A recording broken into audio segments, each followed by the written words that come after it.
Selamat pagi Bapak Ibu dan Saudara yang dikasihi oleh Tuhan. Selamat pagi.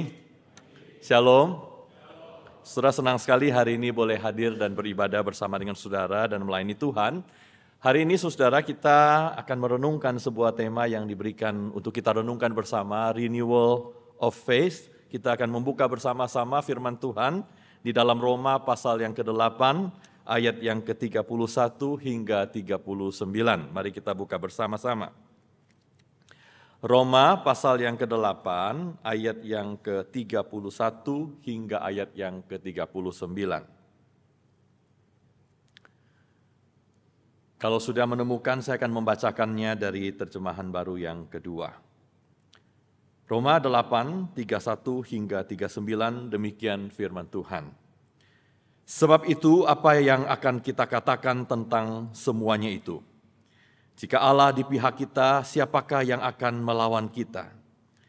Ia yang tidak menyayangkan anaknya sendiri, tetapi yang menyerahkannya bagi kita semua, bagaimana mungkin ia tidak mengaruniakan segala sesuatu kepada kita bersama Dia? Siapakah yang akan menggugat orang-orang pilihan Allah? Allah yang membenarkan mereka? Siapa yang akan menghukum mereka? Kristus Yesus yang telah mati, bahkan yang dibangkitkan, duduk di sebelah kanan Allah dan memohon untuk kita. Siapakah yang akan memisahkan kita dari kasih Kristus? Penindasan, atau kesengsaraan, atau penganiayaan, atau kelaparan, atau ketelanjangan, atau bahaya, atau pedang? Seperti tertulis, oleh karena Engkau kami ada dalam bahaya maut sepanjang hari, kami dianggap sebagai domba-domba sembelihan. Tetapi dalam semuanya itu kita lebih daripada orang-orang yang menang melalui Dia yang telah mengasihi kita. Sebab aku yakin bahwa baik maut maupun hidup, baik malaikat-malaikat maupun pemerintah-pemerintah, baik yang ada sekarang maupun yang akan datang, atau kuasa-kuasa, baik yang di atas maupun yang di bawah, ataupun suatu makhluk lain, tidak akan dapat memisahkan kita dari kasih Allah yang ada dalam Kristus Yesus Tuhan kita. Demikian firman Tuhan. Saudara yang dikasihi oleh Tuhan, kira-kira 40 tahun yang lalu, tepatnya tanggal 12 Agustus 1985, ada sebuah pesawat di Jepang, ya maskapai Japan Airlines, yang waktu itu mengadakan penerbangan dari kota Tokyo ke kota Osaka, tidak terlalu jauh sebenarnya, dan pesawat ini mengangkut di dalamnya ada 520 orang. Nah saudara, dalam perjalanan ini mereka berangkat kira-kira jam 6 sore, jam 6 lebih 12 menit, lalu pesawat ini take off. Pada waktu take off, baru 12 menit itu take off, pesawat itu mengalami gangguan yang sangat hebat sekali, dan pilot berusaha untuk menyelamatkan pesawat ini dari kecelakaan. Setelah pesawat ini kemudian terbang sekitar 30 menit lagi dan kemudian tidak berhasil pilot ini menyelamatkan pesawat ini. Akhirnya pesawat ini jatuh di sebuah tempat kira-kira 100 km dari Tokyo, di sebuah gunung yang namanya Gunung Takamagahara. Saudara, gunungnya indah, tapi disinilah tempat terjadinya kecelakaan pesawat itu. Setelah malam itu, pada waktu kecelakaan itu terjadi, tim penyelamat mereka datang, kemudian mereka pakai helikopter karena malam-malam di atas gunung, mereka terbang di atas lokasi kecelakaan itu, mereka lihat, dan dari atas kelihatan kecelakaannya begitu parah sekali, begitu hebat sekali, pesawatnya kelihatan hancur berkeping-keping, dan banyak sekali api di mana-mana. Saudara, menurut perkiraan dari tim penyelamat, tidak ada satu orang pun yang selamat. Dan itu juga malam hari susah sekali untuk datang, untuk mengecek kondisi di sana. Kemudian mereka putuskan untuk mengadakan pencarian besok harinya. Jadi mereka tidak kembali malam hari itu. Jadi helikopter itu cuma datang, lihat, lalu kemudian meninggalkan tempat itu. Besok paginya ketika mereka datang untuk melihat tempat kecelakaan itu, mereka menemukan lokasi kecelakaan begitu mengerikan sekali. Ini bangkai pesawat yang hancur di gunung itu. Dan kemudian mereka mulai mengevakuasi para korban yang mereka pikir 520 orang itu. Saudara, waktu mereka mencari korban yang kecelakaan itu, mereka akhirnya menemukan ada ternyata 4 orang yang masih hidup. Jadi yang meninggal dunia itu 516 orang, yang masih hidup itu ada 4 orang. Saudara, mereka kaget sekali. Kecelakaan begitu hebat, tapi kok masih ada yang hidup. Yang lebih mengagetkan lagi buat mereka adalah bahwa ketika mereka dengar cerita dari 4 korban yang masih hidup itu, mereka ditanya apa yang terjadi, bagaimana malam itu, kok mereka bisa masih hidup sampai sekarang.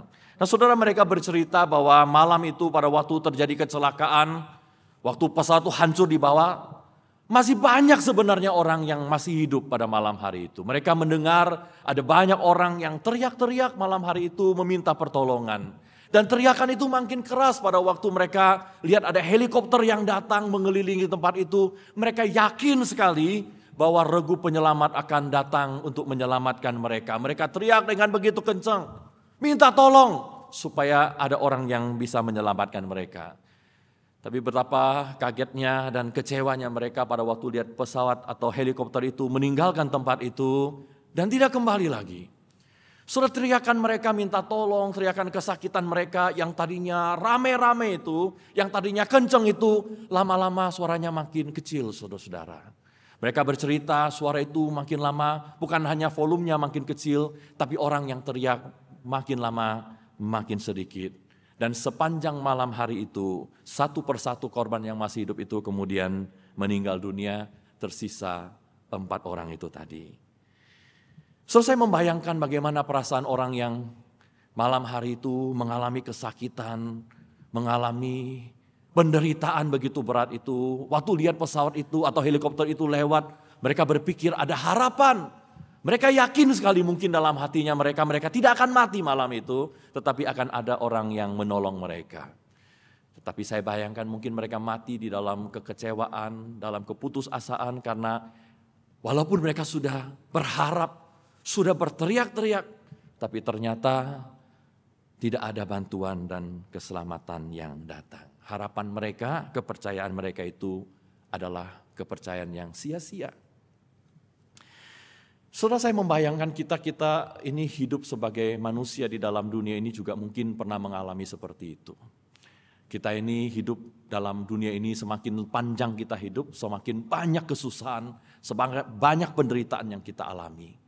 Nggak punya uang, kita mungkin ada sakit penyakit di dalam tubuh kita mungkin ada pergumulan di dalam keluarga kita, dan di dalam pergumulan semua yang kita alami ini, mungkin kita berharap kepada seseorang yang bisa menolong kita.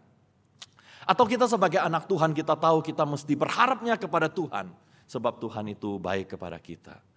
Tapi pernah nggak saudara mungkin merasa bahwa sudah berharap kepada Tuhan, percaya kepada Tuhan, sudah mengandalkan Tuhan, bahkan datang beribadah melayani Tuhan, tapi kemudian sepertinya tidak terjadi apa-apa.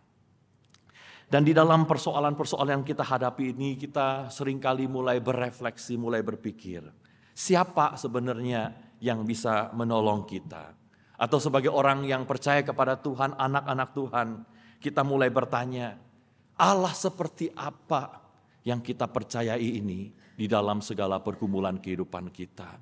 Mungkin kita dalam perjalanan ini mulai menjadi ragu, kecewa dan putus asa karena kita bertanya-tanya dalam pergumulan dan kesusahan kita. Allah seperti apa yang kita percaya dan yang kita layani. Saudara, pergumulan seperti ini bukan hanya kita saja yang mengalami di zaman sekarang ini. Gereja, anak-anak Tuhan di sepanjang sejarah, di berbagai tempat, di seluruh muka bumi ini bergumul dengan hal yang sama. Kita mengatakan kita ini anak Tuhan, percaya kepada Tuhan, tapi Allah seperti apa yang kita percaya dan apa privilege kita pada waktu kita ini dipanggil untuk menjadi anak Tuhan. Saudara, firman Tuhan hari ini dituliskan kepada orang-orang yang ada di gereja di Roma, di mana mereka juga bertanya hal yang sama. Di dalam pergumulan mereka, kesusahan mereka, penderitaan yang mereka alami, mereka bertanya di dalam hati mereka. Apalagi mereka ini bukan orang-orang yang dari dulu percaya kepada Tuhan. Mereka itu adalah orang-orang yang dulu gak percaya Tuhan, sekarang jadi anak Tuhan, dan mengalami banyak sekali pergumulan, penderitaan dan kesusahan. pada waktu mereka mengikut Tuhan. Dan mungkin hati mereka bertanya, Allah seperti apa yang saya ikuti ini, yang saya percayai ini. Maka Paulus menulis surat kepada jemaat di Roma ini, memberitahu kepada mereka beberapa hal yang mereka mesti tahu sebagai seorang anak Tuhan. Paulus berkata begini di dalam pasal ke-8 ayat 31. Sebab itu, apa yang akan kita katakan tentang semuanya itu? Semuanya apa? Karena ternyata Paulus sebelum menuliskan kalimat ini, di ayat yang di pasal yang ke-5, 6, 7, 8, sampai pasal 8 ayat 30, Paulus menceritakan kepada orang-orang yang di Roma ini, kita ini orang-orang yang dipilih Tuhan. Dulu kamu orang berdosa, jauh dari Tuhan. Kamu tidak ditolong Tuhan, tapi Tuhan pilih kamu. Tuhan panggil kamu, Tuhan selamatkan kamu, Tuhan kuduskan kamu. Bahkan kamu dipanggil anak-anak Tuhan.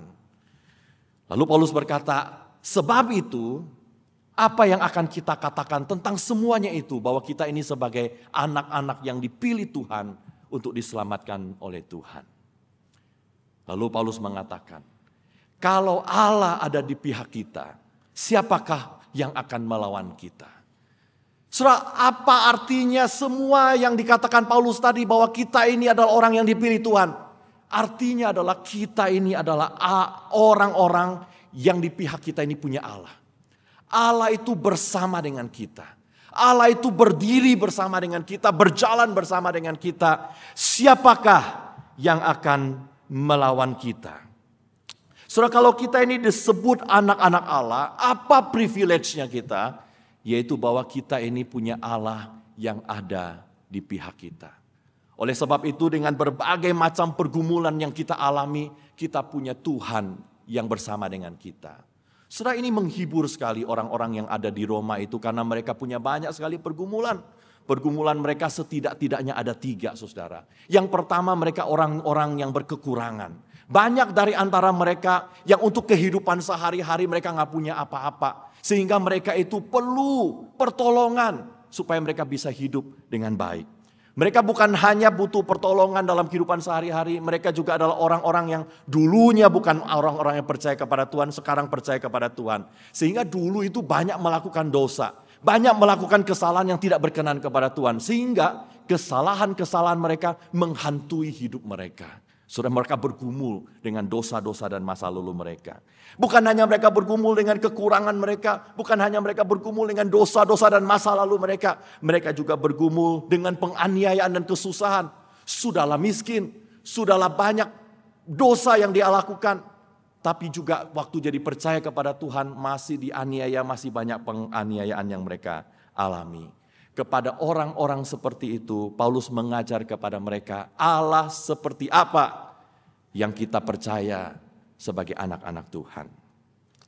Surah Allah yang kita percaya itu setidak-tidaknya dalam perikop ini kita belajar tentang 3 hal. Allah seperti apa yang kita percaya. Yang pertama, saudara, Allah yang kita percaya itu adalah Allah yang akan memberikan segala sesuatu kepada kita. Allah yang kita percaya ini, saudara, yang hari ini kita datang beribadah kepadanya, yang hari ini kita melayani dia, adalah Allah yang janji kepada kita, dia akan berikan kepada kita segala sesuatu yang kita butuhkan. Saudara, orang-orang di Roma ini orang-orang miskin. Waktu mereka belum percaya kepada Tuhan, banyak di antara mereka yang hidup di bawah garis kemiskinan.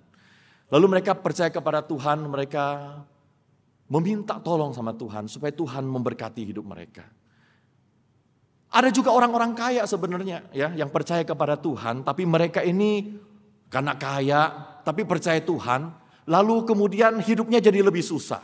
Pemerintah pada waktu itu nggak suka dengan orang-orang Kristen, lalu yang kaya ini, yang tadinya kaya jadi dipersulit hidupnya, kekayaannya jadi berkurang, bahkan mungkin ada yang diambil oleh negara, bahkan ada yang dipenjarakan. Intinya saudara, hidup mereka menjadi hidup yang begitu susah sekali. Dan mereka bergumul dalam kehidupan mereka setiap hari. Mereka berdoa kepada Tuhan, tapi mungkin hati mereka ragu apakah Tuhan bisa mencukupkan dan memberikan apa yang mereka butuhkan di dalam hidup ini. Saudara, kepada orang-orang seperti ini Paulus berkata begini, iya, Tuhan kita, Allah kita, yang tidak menyayangkan anaknya sendiri, tetapi yang menyerahkannya bagi kita semua, bagaimana mungkin Ia tidak mengaruniakan segala sesuatu kepada kita bersama dengan Dia. Maksudnya begini saudara, kalau Tuhan itu udah ngasih anaknya, anak satu-satunya yang Dia paling kasih buat kita, masa Dia gak ngasih yang lain? Masa Dia gak akan kasih kita hal-hal yang kita butuhkan di dalam hidup ini, membiarkan kita kesusahan, menderita, dalam sakit penyakit, dalam kekurangan. Padahal anaknya aja udah dikasih sama kita. Gak mungkin. Tidak mungkin Tuhan tidak memberikan segala sesuatu kepada kita yang kita butuhkan kalau itu baik bagi hidup kita. Itulah sebabnya saudara, di dalam Alkitab itu misalnya Yesus seringkali mengajar kepada murid-muridnya, jangan khawatir. Bunga di padang dipelihara Tuhan, dihiasi Tuhan. Burung di udara tidak menabur tapi bisa mendapatkan makanan. Jangan khawatir, Allahmu itu, Bapamu di surga tahu apa yang kamu butuhkan. Dia akan pelihara kamu, Dia akan berikan apa yang kamu butuhkan di dalam hidupmu. Kalau itu kamu perlu dan itu baik bagi kamu. So kalau hari ini kita berdoa kepada Tuhan, kalau kita butuh sesuatu, kalau kita butuh pertolongan Tuhan, lipat tangan, berlutut di hadapan Tuhan, minta kepada Tuhan. Allah yang kita percaya, Allah yang sanggup memberikan segala sesuatu kepada kita, kalau itu hal yang baik bagi kita. Bukan hanya Dia sanggup cukupkan kebutuhan kita, memberikan kepada kita kebutuhan sehari-hari kita, bahkan lebih berlimpah-limpah dari itu. Dia bisa berikan kepada kita yang jauh melampaui apa yang kita pikirkan di dalam hidup ini. Bukan hanya di dalam dunia ini saja, tetapi Dia juga akan memberikan segala sesuatu pada waktu kita bersama-sama dengan Dia di dalam kekekalan. Tuhan kita sanggup untuk memberikan segala sesuatu kepada kita. Berdoa, percaya bahwa Tuhan itu baik dan Tuhan akan memberi kepada kita sesuatu yang baik di dalam hidup kita. Kalau hari ini saudara ada banyak pergumulan, banyak kesusahan, saudara butuh sesuatu, berlutut kepada Tuhan. Saudara sakit, berlutut minta kepada Tuhan. Kalau saudara ada pergumulan dalam keluarga, berlutut minta sama Tuhan. Tuhan itu baik. Dia akan memberi segala sesuatu kepada kita. Anaknya aja dikasih, apalagi yang lain.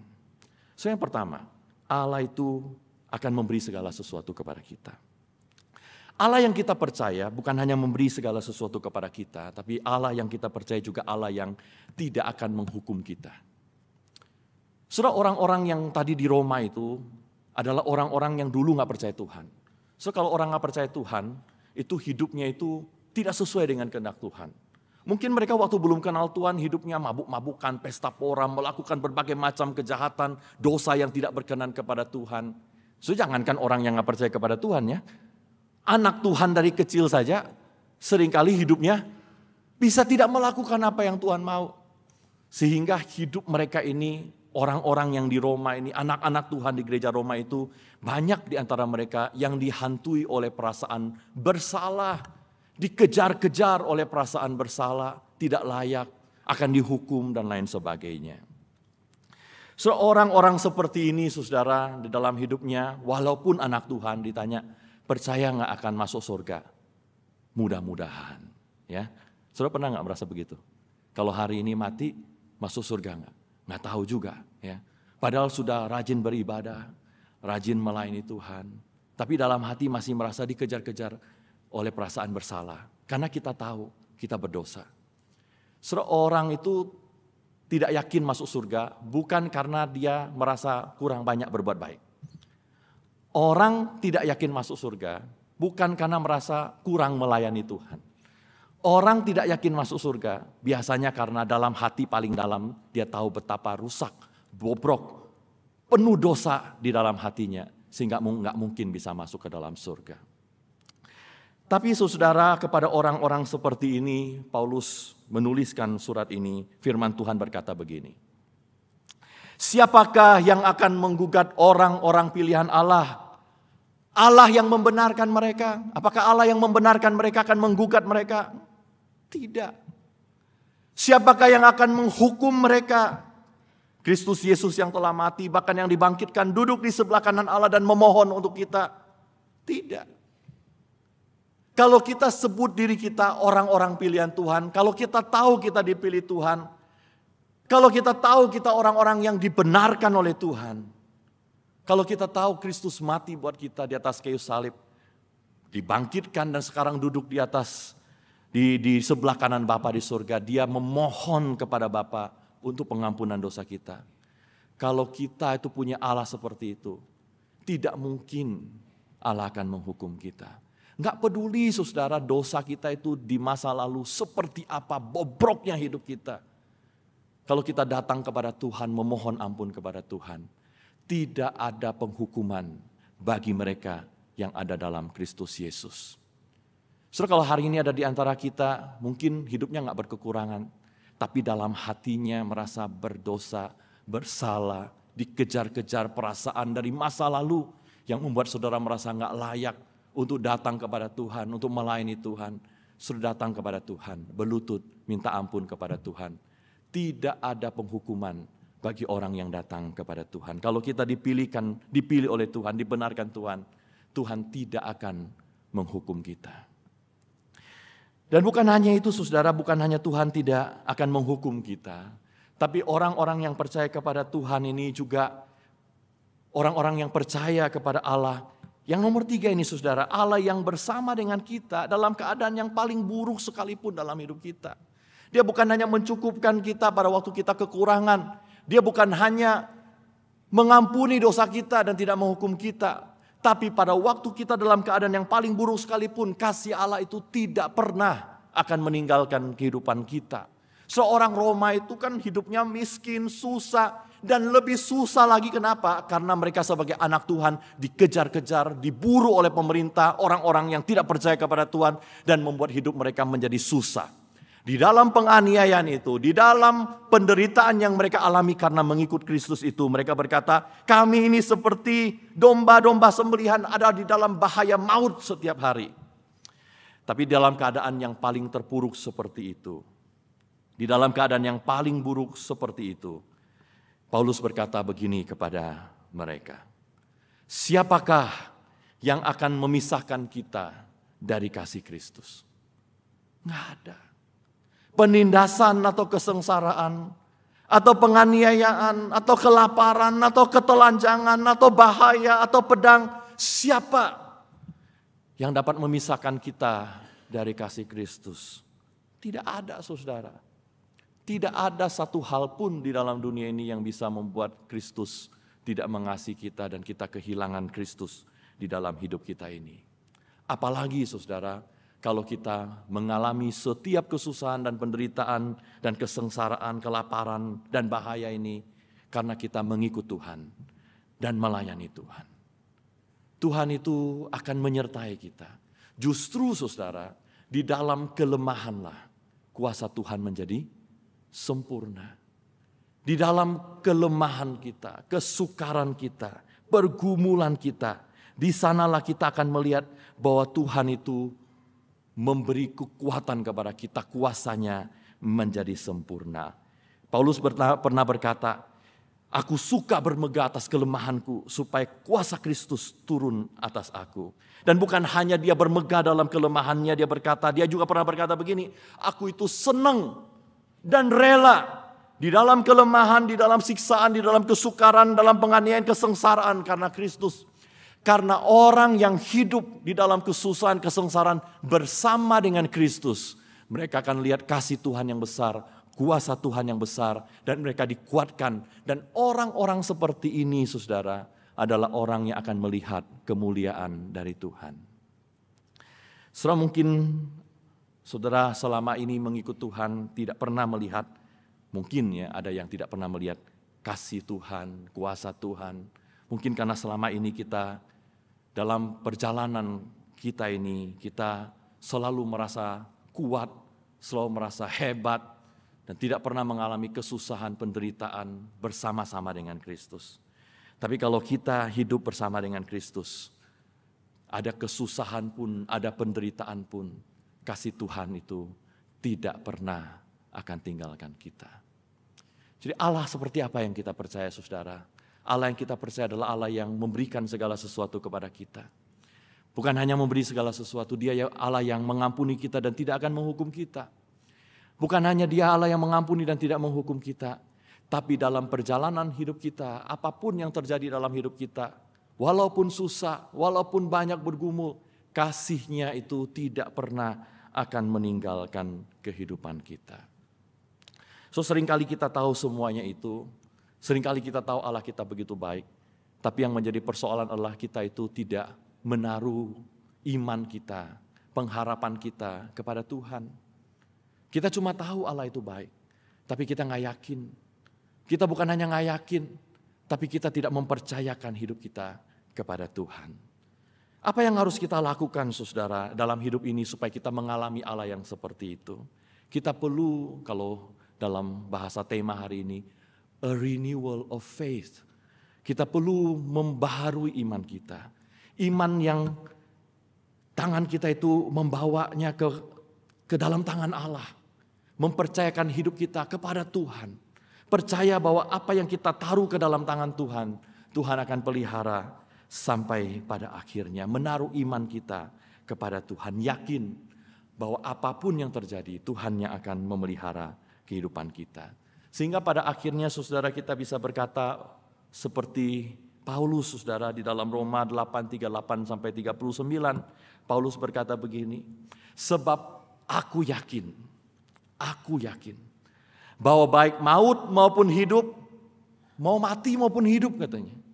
Baik malaikat-malaikat ataupun pemerintah-pemerintah, baik yang sekarang atau nanti yang di depan, atau kuasa-kuasa baik yang di atas, di bawah, ataupun suatu makhluk lain. Aku yakin tidak akan dapat memisahkan kita dari kasih Allah yang ada di dalam Kristus Yesus Tuhan kita. Saudara, dia yakin bahwa apapun yang terjadi dalam hidupnya, tidak pernah kasih Tuhan itu akan meninggalkan dia. Tidak pernah Tuhan itu akan pergi dari dalam hidupnya. Sehingga apapun yang terjadi, asal Tuhan mengasihi dia, Tuhan beserta dengan dia, selalu ada hal yang baik yang terjadi di dalam hidupnya. Selalu ada kekuatan dari Tuhan. Itu komitmennya Paulus kepada Tuhan. Saudara, hari ini saya nggak tahu saudara punya pergumulan seperti apa dalam hidup saudara.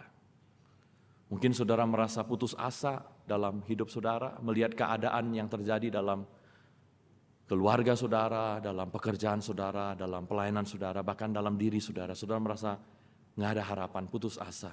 Bahkan saudara merasa kok nggak ada pertolongan sama sekali. Bahkan dari Tuhan pun saudara tidak melihat.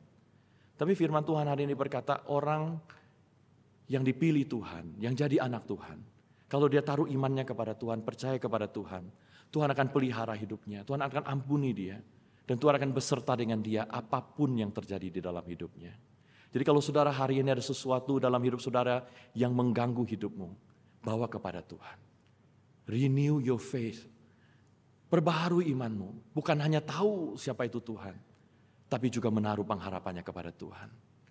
Kalau helikopter tadi bisa meninggalkan para korban itu, tapi Tuhan tidak akan pernah meninggalkan kita. Saudara, dalam hidup saya ada banyak sekali pergumulan, ada naik, ada turun, mengikut Tuhan, melayani Tuhan.